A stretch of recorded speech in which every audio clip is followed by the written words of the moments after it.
সুপ্রিয় দর্শক মণ্ডলী, আজকের সংবাদপত্রে আপনাদের সবাইকে স্বাগত জানাচ্ছি। প্রখ্যাত অর্থনীতিবিদ ডক্টর দেবপ্রিয় ভট্টাচার্য রয়েছেন আমাদের সঙ্গে। স্বাগত জানাচ্ছি দাদা আপনাকে। আমাকে ডাকার জন্য ধন্যবাদ মতি ভাই। অনেক ধন্যবাদ। সমকালের শিরোনাম হচ্ছে ডিসেম্বরের মধ্যে কমে আসবে মূল্যস্ফীতি, অবৈধ টাকা ব্যাংকে আনতে কালো টাকা সাদার সুযোগ প্রধানমন্ত্রী। মানবজমিন আরও 6 মাস সময় চাইলেন অর্থমন্ত্রী, সৎ করদাতারা তিরস্কৃত। যায় যায় দিন, বছর শেষে কমবে মূল্যস্ফীতি, বাংলাদেশের বিশ্বকাপ মিশন আজ শুরু। আজকের পত্রিকার সংকট উত্তরণে দিশা নেই, বাড়বে ভোক্তার চাপ। মূল্যস্ফীতি বছর শেষে কমে আসবে অর্থমন্ত্রী। দেশ রূপান্তর প্রতিশ্রুতি আছে, পথ জানা নেই। ফাঁকিতে পুরস্কার, উছলে তিরস্কার। সময়ের আলো, বাজারের গরম কতটা কমবে? মূল্যস্ফীতি কমার জন্য 6 মাস অপেক্ষা করতে হবে। মানব কণ্ঠ, মূল্যস্ফীতি নিয়ন্ত্রণের সংকুচন নীতিতে আগ্রহ সরকারের, বাজেটে মানুষের মৌলিক অধিকারে নজর দেওয়া হয়েছে। ইনকিলাব, উচ্চাভিলাষী অবাস্তব বাজেট, সংকুচন নীতিতে কমবে মূল্যস্ফীতি। প্রতিদিনের বাংলাদেশ, মূল্যস্ফীতি 6 মাসের মধ্যে কমার আশ্বাস, বাজেটের অনেক লক্ষ্যমাত্রা পূরণ হবে না সিবিডি। খবরের কাগজ, মূল্যস্ফীতি কমে আসবে ডিসেম্বরের মধ্যে, অর্থনীতির ক্ষত নিরাময়ে প্রতিষেধক নেই। করতোয়া মূল্যস্ফীতি নিয়ন্ত্রণে আরও অপেক্ষা। উত্তরাঞ্চলে বজ্রপাতে নিহত 10। দৈনিক বাংলা, বাজেট মানুষের মৌলিক অধিকার নিশ্চিত করবে, দক্ষিণ আফ্রিকার প্রতিশোধের মঞ্চ প্রস্তুত। আলোকিত বাংলাদেশ, বিশ্ব পরিস্থিতি মাথায় রেখে আমাদের চলতে হবে, মূল্যস্ফীতি নিয়ন্ত্রণের চ্যালেঞ্জে সরকার। TVS Saturday, inflation likely to subside by December, finance minister. Budget নিয়ে যত কথা, আপনার কথা কি? প্রতিভায় আপনি জানেন যে প্রায় 3 দশক নিয়ে বাজেট নিয়ে কাজ করি মূল্যায়নের ভিতরে, এবং বিভিন্ন অর্থমন্ত্রীর সাথে আমার ঘনিষ্ঠভাবে কাজ করার সুযোগ হয়েছে বিভিন্ন সরকারের। সেহেতু সবসময় বাজেটের সময় আসলে পরে আমার মনের ভিতরে একটি আর সকলের মতো একটা উত্তেজনা থাকে যে এবারের বাজেটে কিভাবে চলমান পরিস্থিতিকে মোকাবেলা করবেন, এবং তার ফলে বাংলাদেশ আরও সামনের দিনে কিভাবে আগাবে, এবং জনমানুষের জীবনযাত্রার সুরাহাটগুলো কিভাবে আসবে। তো এবার একটু অন্য যে কোনো সময়ের চেয়ে একটু কেমন যেন বেতাল লাগছে। কেন? এটা কারণটা হলো যে একটা হলো খুব জটিল পরিস্থিতি একটা আছে, দেশ বিদেশ মিলিয়ে, আঞ্চলিক মিলিয়ে, শুধু অর্থনীতি না, সামাজিক না, আবহাওয়াগত ব্যাপারও আছে এটার সাথে। অপরদিকে যেটা আছে সেটা হলো যে বৈশ্বিক পরিস্থিতির ভিতরে একটা টানাপোড়েনের ভিতর দিয়ে যাচ্ছে, কিন্তু এগুলিকে সবগুলোকে মোকাবেলা করার জন্য দক্ষতা, যোগ্যতা, অভিজ্ঞতা দিয়ে যে ব্যবস্থাটা দরকার, সেটাই কোথায় যেন আমরা একটুখানি অসুবিধা লাগছে, অস্বস্তি লাগছে।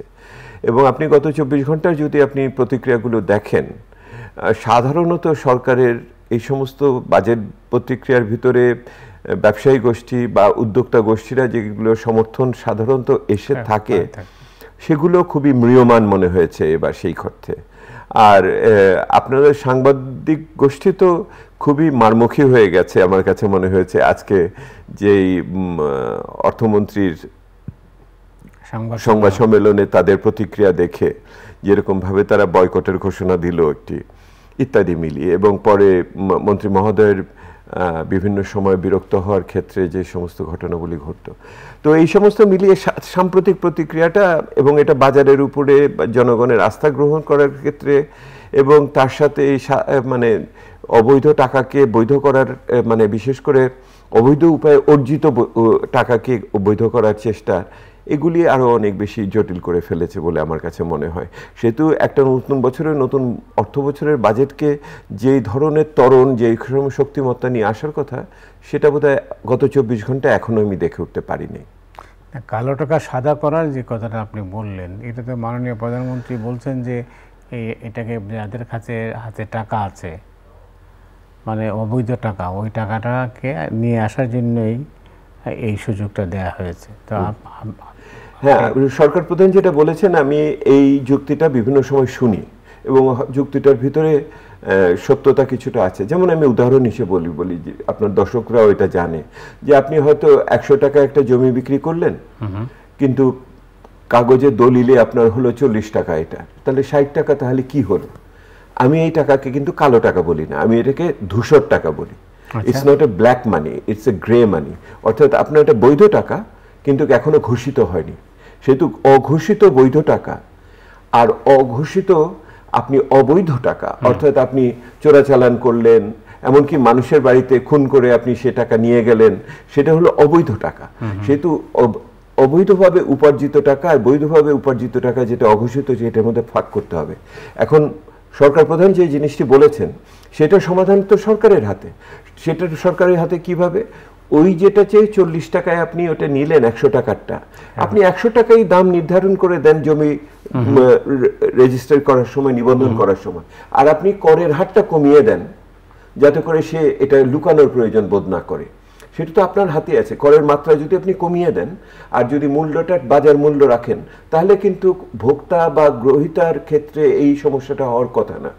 আর দ্বিতীয়ত হলো, বিদেশ থেকে টাকা আনার জন্য এই সরকারই তো এর আগের অর্থমন্ত্রী দিয়েছিলেন। কেউ তো বিদেশে কি যারা টাকা নেয় তারা তো বাংলাদেশে বিশ্বাস করে না, সেই জন্য বিশ্বাস করে না দেখি টাকাটা নিয়ে গেছে। তারা কি কারণে দেশের ভিতরে আবার সেই টাকা নিয়ে আসবে, এবং ওই টাকায় তারা অনেক বেশি অর্থনৈতিক সুবিধা পাচ্ছে বিভিন্ন দেশে বিনিয়োগ করে। এটা হলো 2 নম্বর।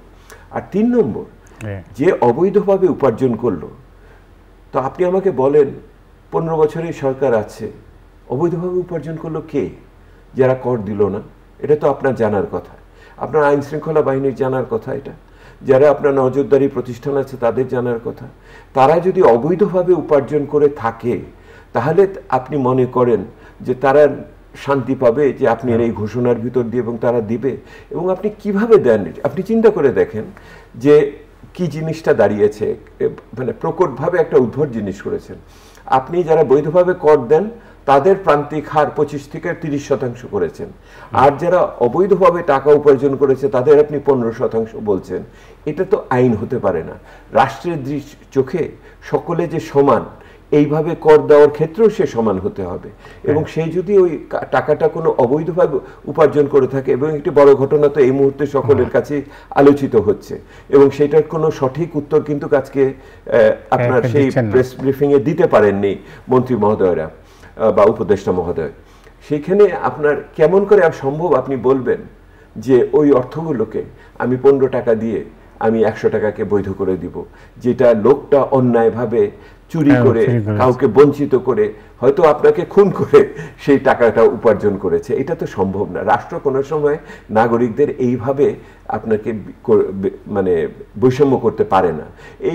এই বিষয়টিকে, এবং এটাতে যে সুরক্ষাটা দেওয়া হয়েছে, দেখুন সরকার প্রধান কিন্তু যেই জিনিসটা উল্লেখ করেননি সেটা হলো সবচেয়ে বড়, যেটা কিন্তু কোনোদিন হয়নি, সেটা হলো কোনো ধরনের প্রশ্ন ব্যতিরেকে নিব।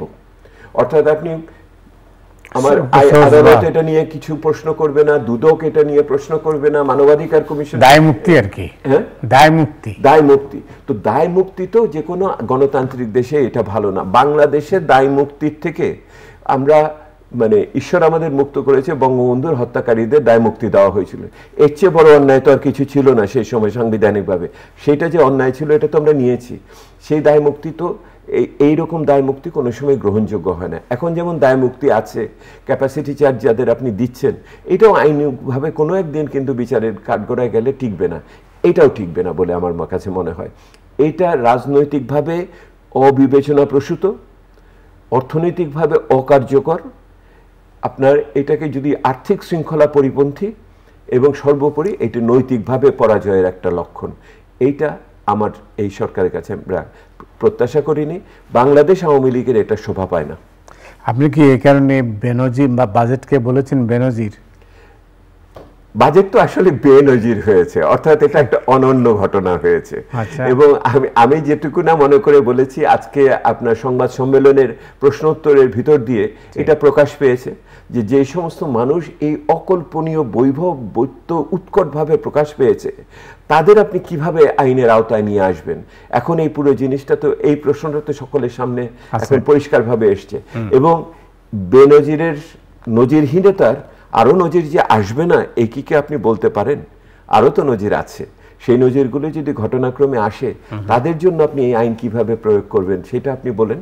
এবং এই সময়কালে যদি তারা তৎপরতা দিয়ে আগামী জুলাই আগস্ট মাসে এগুলি সমাধান করে ফেলে তাহলে তো তারা পবিত্র হয়ে বের হয়ে আসবে। এটা তো কেমন করে সম্ভব? এটা একটা আধুনিক সমাজে সম্ভব না। এবং সবচেয়ে আরেকটা জিনিস আমি আপনাকে স্মরণ করি মতি ভাই, বাংলাদেশ সরকার কিন্তু আন্তর্জাতিক বিভিন্ন ধরনের দুর্নীতি বিরোধী বিভিন্ন চুক্তিতে সই করেছে এবং দ্বিপাক্ষিক চুক্তিতেও বিদেশের থেকে বিনিয়োগ আনার ক্ষেত্রেও তাদের অনেক প্রতিশ্রুতি আছে।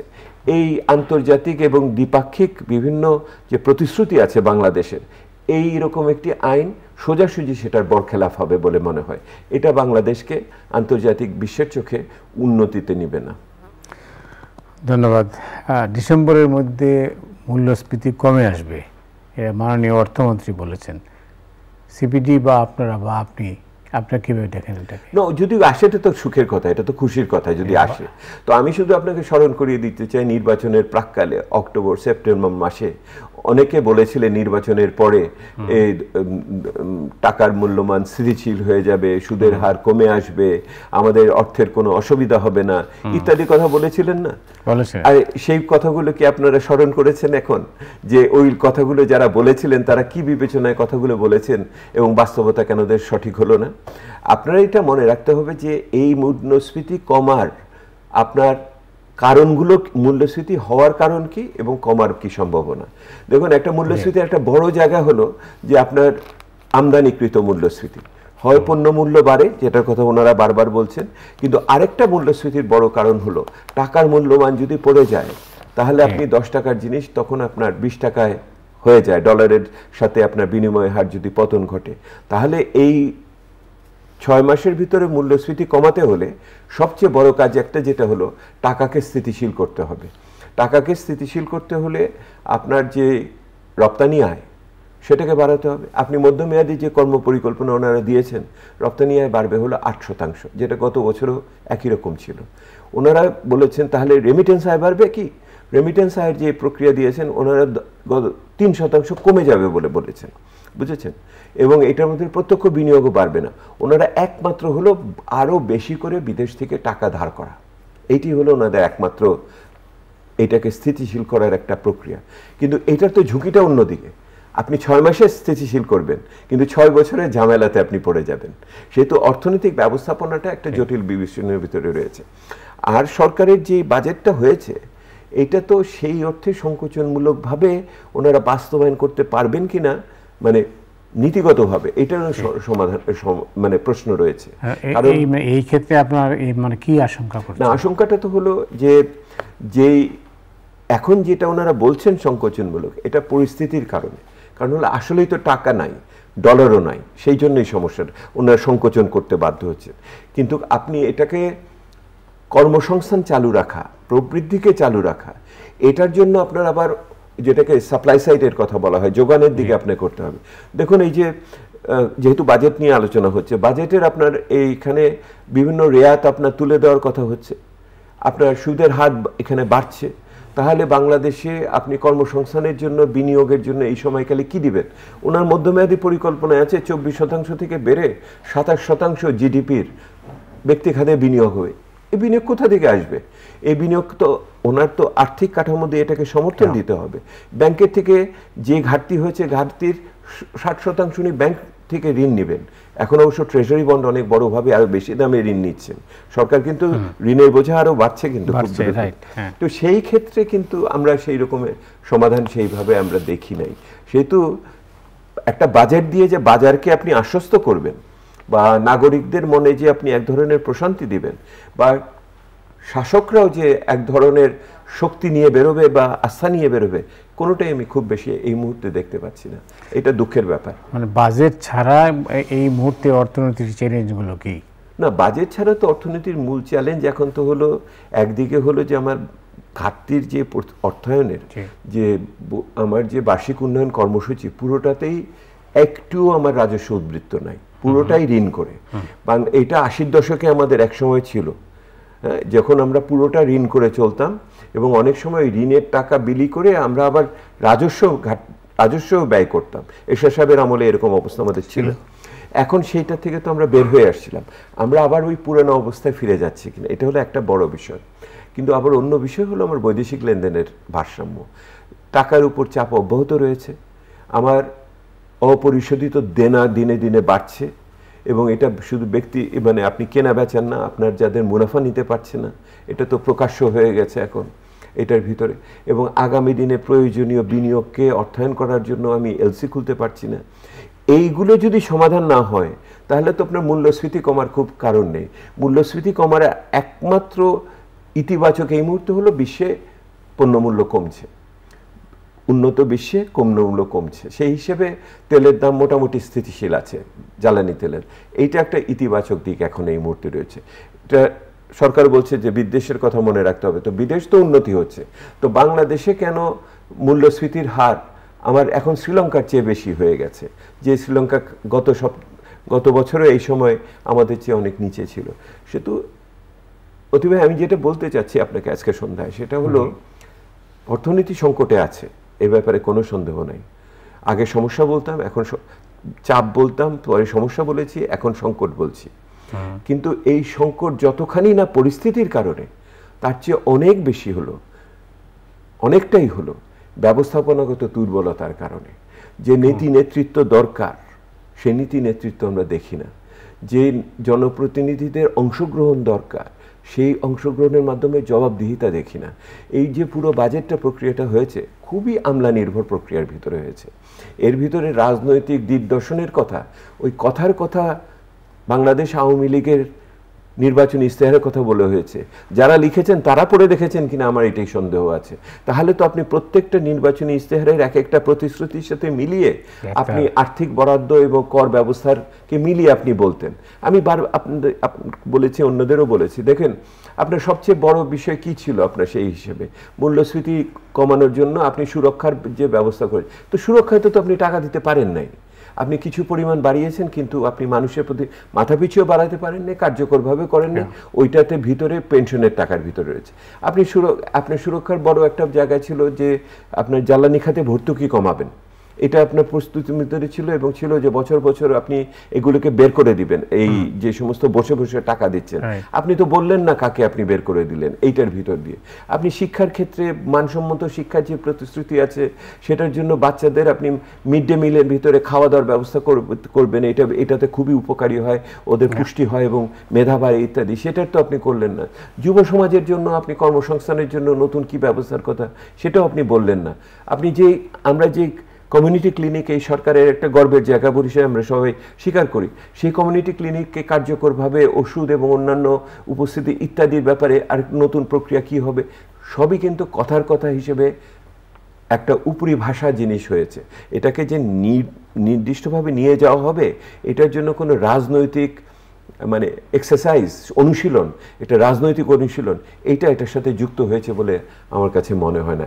এটি পরিতাপের জায়গা যে আপনি যে প্রতিশ্রুতিগুলো আছে বাংলাদেশ আওয়ামী লীগের নির্বাচনী প্রতিশ্রুতি, সেগুলি খুব ভালো এবং যৌক্তিক এবং প্রয়োজনীয়, কিন্তু তার সাথে এই বাজেটের আপনার মুখের কথা ছাড়া কাজের কোনো মিল নাই। আপনার বক্তব্যের মধ্যে আমরা শ্রীলঙ্কার উদাহরণটা পেয়েছি, আপনি বলেছেন, কিন্তু শ্রীলঙ্কা পারল কিভাবে? শ্রীলঙ্কা পেরেছে একটা বড় কারণ হলো যে তারা জাতীয় ঐক্যের ভিতর দিয়ে গেছে, এবং জাতীয় ঐক্যের ভিতরে তারা পেশাগত অর্থনৈতিক নেতৃত্বকে মেনে নিয়েছে। শ্রীলঙ্কার গভর্নর যখন এসেছিলেন আমাদের এখানে, আমরাই সিপিডি থেকে দাওয়াত দিয়ে নিয়ে এসেছিলাম কয়েক মাস আগে, এবং উনি দুটো বড় কথা বলে গেছেন, আমি এটা আপনাকে আরেকবার বলি, স্মরণ করে। একটা কথা বলেছেন যে ঋণ করে ঋণ শোধ করো না, বাংলাদেশ এখন তাই করছে, ঋণ করে ঋণ শোধ করছে। যত জায়গা থেকে আমরা পাচ্ছি ঋণ নিচ্ছি এবং মনে করছি এইভাবে আমার সময়টা বোধহয় পার হয়ে যাবে, এবং যারা আমলা তারা তো দেখে তাদের অবসরের সময়টুকু তারা পার করে দিতে পারে কিনা, কিন্তু বাংলার মানুষ তো থাকবে, দেশও থাকবে। তো এইটা একটা। আরেকটা কথা উনি বলেছিলেন কেন্দ্রীয় ব্যাংকের ভূমিকা। আমরা অনেক সময় বলি না কেন্দ্রীয় ব্যাংকে স্বায়ত্তশাসন দিতে হবে, উনি বলেছিলেন স্বায়ত্তশাসনের বিষয়টা অনেক বেশি মনোভঙ্গির ব্যাপার। যে মানুষটা এটাকে কার্যকর করে সে যদি মনের দিক থেকে স্বাধীন না হয়, সে যদি অন্য কোনো গোষ্ঠী শক্তির কাছে জিম্মি হয়ে থাকে, তার আনুগত্য যদি অন্য জায়গায় থাকে, তাহলে কেন্দ্রীয় ব্যাংক কোনো সময় তার ভূমিকা রাখতে পারে না। এই তার প্রকৃষ্ট প্রমাণ বাংলাদেশের এই মুহূর্তে আপনারা রয়েছেন। আপনারা তো ঢুকতেই পারেন না কেন্দ্রীয় ব্যাংকে। না, বন্ধ হয়েছে। তো অবশ্য স্বস্তির জায়গাটা কোথায়? স্বস্তির জায়গা হলো বাংলাদেশের কৃষি, আচ্ছা, স্বস্তির জায়গা হলো খাদ্য নিরাপত্তা। এবার মানে ফসল খুবই ভালো হয়েছে, এত কিছুর পরে বাংলার কৃষক আমাদের দিয়েছেন, এবং সরকার যে এই কৃষক ইউনিয়নে যে সমর্থনটা দেয় সার, বিদ্যুৎ এবং সেচের জন্য, এইটা কার্যকর হয়েছে। ফলন বাড়ছে, উৎপাদনশীলতা বাড়ছে, এবং আপনার কামলা মজুরি আছে ভালো, সেহেতু আমার খাদ্য নিরাপত্তার জায়গাটা আছে। কিন্তু আবার একই সাথে আপনি লক্ষ্য করে দেখেন এই মুহূর্তে মূল্যস্ফীতি কিন্তু শহরের চেয়ে গ্রামে বেশি, এবং এইটা কারণ কি? সবচেয়ে বেশি হলো আপনার হলো খাদ্য মূল্যস্ফীতি। কারণ হলো শেষ বিচারে যে আমাদের ঘাটতি কৃষকের সংখ্যা অনেক বেশি, আর যারা উদ্বৃত্ত কৃষকের চেয়ে ঘাটতি কৃষক অনেক বেশি, এবং ওখানে যেই নতুন আপনার বিকাশমান মধ্যবিত্ত গ্রামাঞ্চলে আসছে, যারা নতুন করে যাদের আয় বেড়েছে এই সময়কালে এই সরকারের আমলে, তারা কিন্তু অনেক চাহিদার ভিতরে আছে সেটার ভিতরে। আর যেটা মানে স্বস্তির জায়গা হতে পারে সেটা হলো আমার রেমিটেন্স আয়। কারণ গত বছর যেই পরিমাণে মানুষ বিদেশে গেছে, মাসে মাসে লক্ষ লক্ষ মানুষ গেছে, এক এক লক্ষ মানুষ এক এক মাসে গেছে। যদিও যে মালয়েশিয়াতে 20,000-এর মতো মানুষ যেতে পারলো না, তাদের জন্য আমাদের প্রাণ কাঁদবে। তো রেমিটেন্স আয় যদি ঠিক মতো আসা শুরু করে এবং যদি আমার বিনিময় হার ঠিক থাকে, তাহলে এটা একটা বড়। আর তৃতীয়ত যেটা, সরকার যে 1 কোটি মানুষকে কার্ড দিতে চাচ্ছে, এবং এটাকে আগামীতে মধ্যবিত্তের জন্য রেশনিং ব্যবস্থা, শ্রমিকদের জন্য রেশনিং ব্যবস্থা, এগুলি যদি সত্যিই চালু করতে পারে, তাহলে হয়তো আরেকটা শক্তির জায়গা এইখানে এই সময়ে দেখতে পারি। আমি কৃষি দেখি, আমি রেমিটেন্স আয়ের দিক থেকে দেখি, এবং আমি দেখি যে সামাজিক সুরক্ষাকে যদি আরো কার্যকর করতে পারি। কিন্তু এই যে 1 কোটি মানুষকে দিচ্ছেন, আপনি কি এই তালিকা কোথাও দেখেছেন? মন্ত্রীরা কি বলতে পারবেন তাদের এলাকায়, বা এমনকি এমপিরা তাদের এলাকায় ওই তালিকা কেউ আছে? ওই তালিকার ভিতরে শুধু মুরব্বীদের পরিবারের লোকেরাই আছে, নাকি প্রকৃত কষ্টের মানুষ আছে, সেটা আছে কিনা? তো সেই জন্য আপনার মানে রাত্রিবেলা বলার জন্য আপনাকে বলি, সেটা হলো যতখানি না আপনার এখানে সংকটে মোকাবেলার কৌশল একটা ঘাটতি, তার চেয়ে বেশি হলো ব্যবস্থাপনাগত ঘাটতি, জবাবদিহিতার ঘাটতি। যে 2 টাকা, যে 5 টাকা, যে 200 টাকা দিবেন, সেটা যে ঠিক মতো খরচ হবে এই নিশ্চয়তা আপনি কিভাবে দিবেন? কারণ ওটার ভিতর থেকে তো অনেকেই কেটে নিয়ে যাচ্ছে।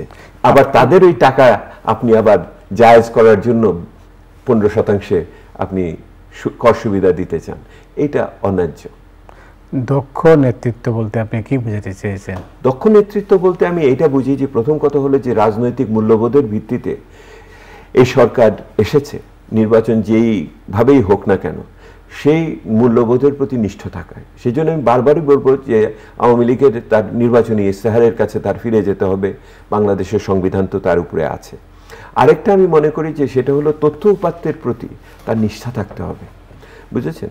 আমি যেটা বিশ্বাস করতে চাই সেটাই যেন আমি বিশ্বাস না করে বারবার এটা না বলি, আমি ওই বয়ান তৈরি না করি, এটা শেষ বিচারে আমার বিরুদ্ধে যায়। কারণ সত্য যদি সত্যই, এবং এটা একসময় আমাকে আঘাত করে। তো আমি দক্ষ নেতৃত্বের বড় গুণ হলো যে আপনি সত্যের উপরে নির্ভর করে আপনি আপনার পরিচালনার ক্ষেত্রে করেন। আর তৃতীয় যেটা থাকে সেটা হলো জবাবদিহি কাঠামো। সেই জবাবদিহি কাঠামোর ভিতরে জনমানুষের কণ্ঠস্বরকে আপনার স্বীকার করতে হবে, জনমানুষের কণ্ঠস্বরকে আপনার বন্ধু হিসেবে দেখতে হবে। কিন্তু আমলা নির্ভর একটা বাজেটে এই দক্ষ নেতৃত্বটা আপনি কোথায় পাবেন? আমি তো দেখি না, আমি তো বলছি দেখি না। এই কারণে দেখি না, কারণ এটা শুধুমাত্র এখন কিন্তু অর্থনৈতিক ব্যাপার না, এটা একটা সামাজিক রাজনৈতিক ব্যাপার। কারণ বাংলাদেশের রাজনীতির যে মূল জায়গাটা সেটা হলো জনমানুষের মনোভাবের প্রকাশ দিয়ে, তার একটা নির্বাচনের ভিতর দিয়ে বা অন্য কোনো চয়নের ভিতর দিয়ে আপনি যদি গ্রহণযোগ্যতার ভিত্তিতে যদি বৈধতা আপনি যদি ঘাটতি থাকে, তাহলে আপনি বিভিন্ন জায়গাতে আপনি এটাতে জিম্মি হয়ে যান, ওই কালো টাকাওয়ালাদের কাছে জিম্মি হয়ে যান। তখন আর মানুষের কাছে জিম্মি হন না, আপনি মুখে বলেন মানুষের কথা, কাজ করেন আপনি কালো টাকাদের জন্য। এই জায়গাটাতে সমস্যা, এটা অনেক মৌলিক সমস্যা, কিন্তু আজ রাতে এই সমস্যার সমাধান করা যাবে না। তাহলে এটার জন্য অপেক্ষা করতে হবে। 6 মাস তো আপনাকে সময় দিয়েছে, তাই না? বাজেটের ভিতরে 1 বছরের বাজেট আপনার 6 মাসের জন্য আপনি পরিবীক্ষণ করবেন। শুধু এইটুকু খেয়াল রাখেন, তথ্য উপাত্ত নিয়ে যেন কোনো নয়ছয় না হয়। এটার সম্ভাবনা কতটুকু? এটা সম্ভাবনা থাকে। আগের চেয়ে প্রবৃদ্ধির ক্ষেত্রে এটা আমরা দেখেছি যে ত্রৈমাসিক হিসাব এখন আসাতে প্রবৃদ্ধির হিসাব নিয়ে বেশি গন্ডগোল করার সমস্যা হয়েছে, এবং একটা বড় জায়গা তো হলো আমাদের বৈদেশিক লেনদেনের হিসাব। তো সেখানে তো আপনারা ঢুকতে পারেন না আজকাল। 3 মাস পরের এখন যেটা পাওয়ার কথা সেটাকে আপনি 3 মাস পরে যে পেতে পারেন, 3 মাসেরটা আপনি 3 বছর পরে যে পেতে পারেন। তখন আমাদের মতো লোকেরা বিশ্লেষণ করতে পারে না, তখন আপ্তবাক্যতে বিশ্বাস করতে হয়। সেহেতু তথ্য উপাত্তের দিকে মনোযোগ, আমি আগেই বলেছি, দক্ষ নেতৃত্বের একটা এখানে একটা অভিন্ন স্বার্থ আছে নাগরিকের এবং সুশাসন যেখানে নেই সেখানে আপনি এই যে শেষ কথাটা যেটা বললেন, এই বেনিফিটটা আপনি কিভাবে পাবেন? আমি মনে করি যে আলোকিত নেতৃত্ব অনেক সময় আপনার সুশাসনের ক্ষেত্রে সে বিভিন্ন ধরনের সুযোগ সৃষ্টি করে। যেমন ধরুন, এখন আপনি যে সংসদটা আছে, এতগুলো নতুন সংসদ সদস্য এসেছে, আপনার স্থায়ী কমিটিগুলো কেন কার্যকর হলো না? আপনার আর্থিক বিবৃতি দিয়ে আপনি দেখবেন বাজেট নিয়ে যে আলোচনাটা হবে, আবার সেই প্রশংসা এবং তার এলাকার দু একটি কথা ছাড়া ওনারা তো বড় কাঠামোতে কোনো আলোচনা করবেন। এই জায়গাগুলোতে করলে পরে যদি সংসদের সক্ষমতা বাড়ত। আর এর সাথে আমি আপনাকে উল্লেখ করি, এই সুশাসন আনার হয়তো বা আরেক কিছু জনগণের পক্ষে আনার সুযোগ ছিল যদি আমাদের কোনো এই মানে যোগ্যতা সম্পন্ন বিরোধী রাজনৈতিক শক্তি থাকতো। দেখুন না, আমি যখন আপনি সময় দিলেন, এই 48 ঘন্টা যাচ্ছে, ওই গালভরা কথা ছাড়া বিরোধী শক্তি, রাজনৈতিক শক্তি তো একটা কোনো কার্যকর পেশাভিত্তিক মানে কোনো কার্যকর আলোচনা করতে পারলো না। তারা 24 ঘন্টার ভিতরে একটা কোনো বিশ্লেষণ করতে পারলো না। যে বিশ্লেষণগুলো ভেসে বেড়াচ্ছে সেগুলোকে জোগাড় করেও যে একটা কথা বলবে সেটা। তো আমি যখন হতাশা প্রকাশ করি যে এই দক্ষ নেতৃত্বের কথা, ওই দক্ষ নেতৃত্বের হতাশাটা আমার বিরোধী পক্ষের জন্য কম আছে এটা মনে করেন না। ওনারাও একটা অকার্যকর, অদক্ষ একটা রাজনৈতিক বিরোধী পক্ষ হিসেবে অবস্থান করছেন, একই মাত্র গালভরা কথার ভিতর দিয়ে। এইটি বাংলাদেশের সেই অর্থে দুঃখ। শেষ বিচারে আপনার বলতে হচ্ছে মিডিয়াকে, আর হয়তো আমাদের মতো নাগরিকদের বলতে হচ্ছে। এইটা একটা শক্তিশালী গণতান্ত্রিক ব্যবস্থা বেশি দিন শুধু এইরকম ভাবে চলতে পারে না। শেষ করি এখানে। অনেক ধন্যবাদ আপনাকে। আপনিও ভালো থাকবেন, নাগরিকরা যেন ভালো থাকে। ধন্যবাদ। দর্শক মণ্ডলী, আজ পর্যন্তই। আপনার সবাই ভালো থাকুন। শুভরাত্রি।